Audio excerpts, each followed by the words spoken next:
Hello everybody and welcome to another video. We have another quick tip for you guys today. Today is going to be about shadows and how to apply to two different types of shadows that they are and the way that I implement them, and hopefully it helps you guys get better at them. I'm not gonna go through like all the super complete like 5 levels of shading that happen and everything.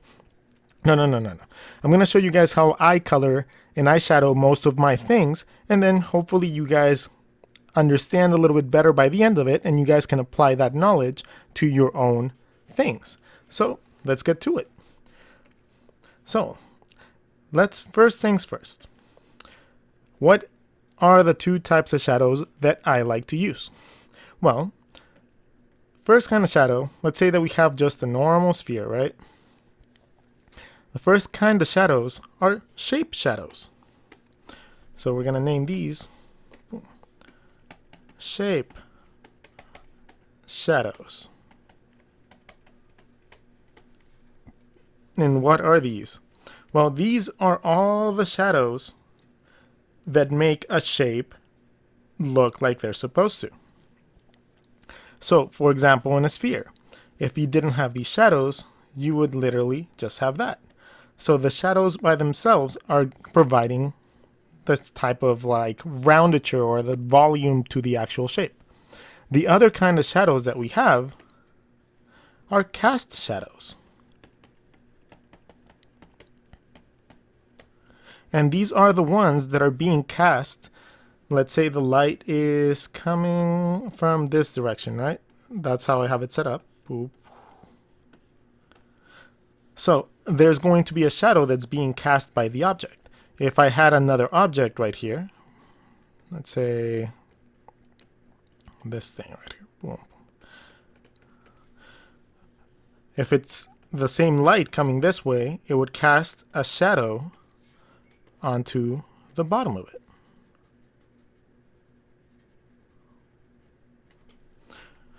So how do you distinguish what shadow to use?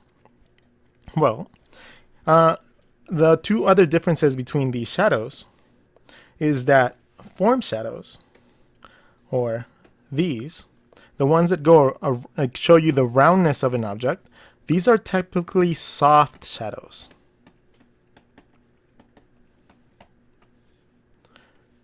So these are soft shadows, as in they gradually happen. They go from light to dark in steps. So it just becomes a gradient, and then you can see a nice softness to it. So these are the shape shadows, again, which are, they are soft. Then the cast shadows, so anything cast by, like any shadow that's being cast by an object, these are hard shadows. No, hard shadows. And what I mean by hard shadows is that they tend to keep the shape of whatever is cast on them. So in this case, the light source would be coming from that direction. Boom, boom, boom, boom, boom, boom. So it's casting the shape of the sphere here. So therefore, the light source has to be right here, pointing down. Would be more like this. So maybe more like from this direction. But anyways, these are hard edge shadows, and I'm going to show you guys why it makes a difference which one is which. So we're going to go with our basic little character Lolo. Little Lolo is just a little character that I drew, and right now I want to go in and do some shading on it. So what are the steps of what we're going to do? First step is to draw in the shadows.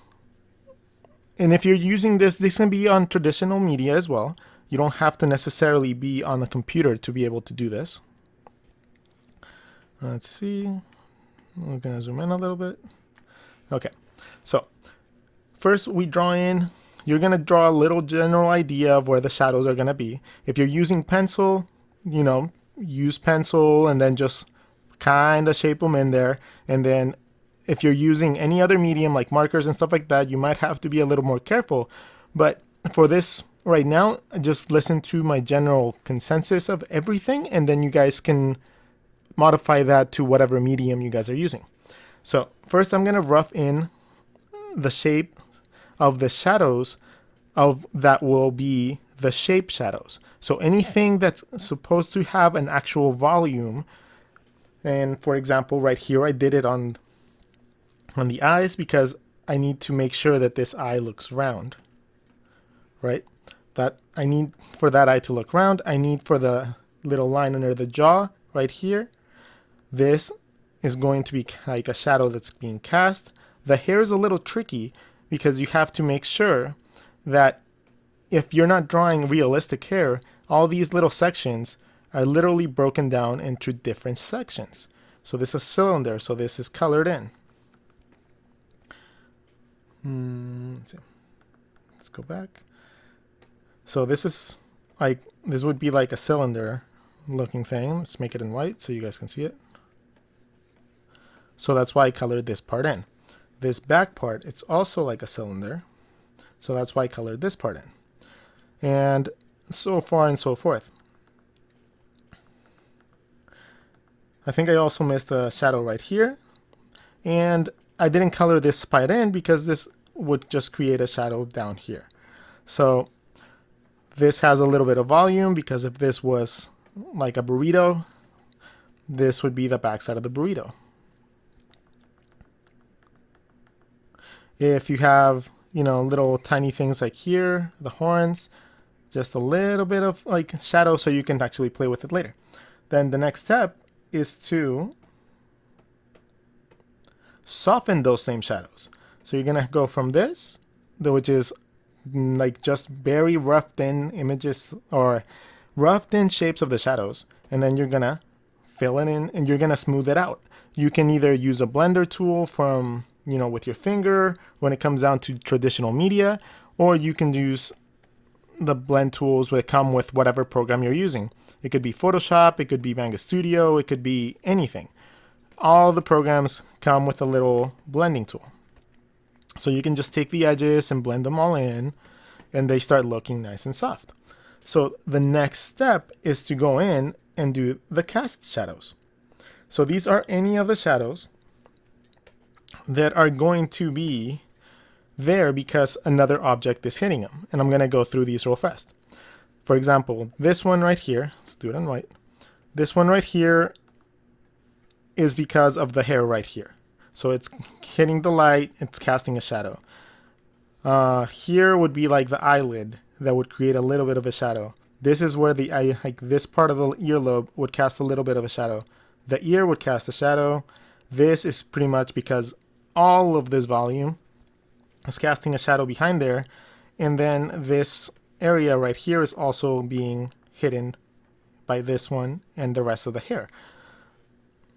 Then little secret, like ones that you wouldn't tell right away would be like the shirt, the neck, and also the pants. Little tiny things like that make a difference.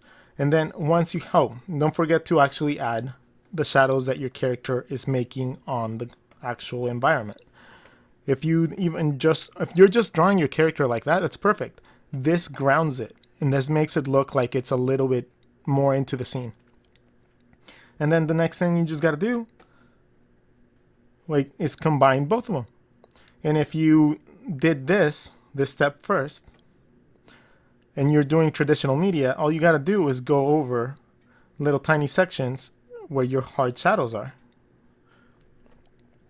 So if you had this, and you just softened up your normal shadows, and then you just go in and add the hard line shadows after, you have a finished illustration.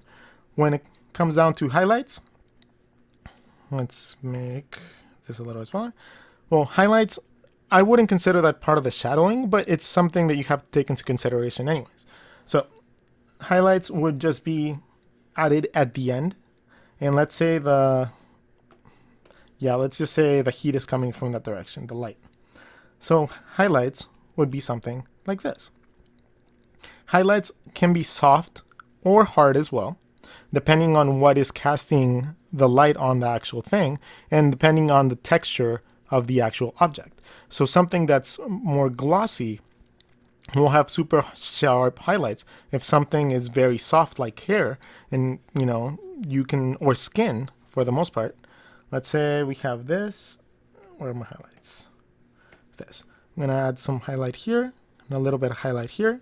And since it's supposed to be a softer light on the cheeks, you do the same thing that you did with your shadows, with your soft shadows. Just soften it in. And then you just kind of work in all the lights that you really need. All the lights and shadows will be a combination of light and hard shadows if you want to go for a very detailed and more correct way of coloring.